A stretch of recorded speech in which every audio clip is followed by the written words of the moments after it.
Yeah, predicting Q3 and Q4, I mean, predicting anything is generally pretty difficult, but I think predicting this Q3, Q4 is especially different. You've still got a little bit of a hangover from kind of the pandemic last year and how that was quite a different landscape.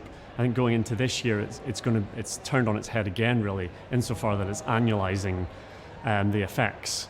I would say there's lots of macro factors that are in the melting pot that make it especially difficult. Clearly, the cost of living challenges with inflation rising, that squeeze could start to really come into effect moving into sort of Q3 and Q4.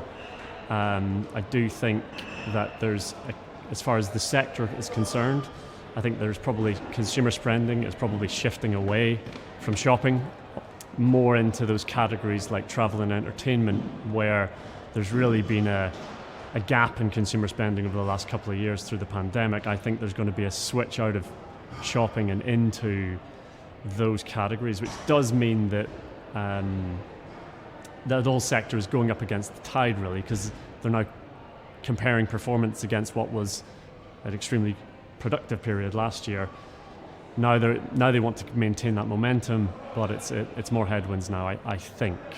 I would say from a more kind of the vertical that ME+EM operate in within the fashion, clearly it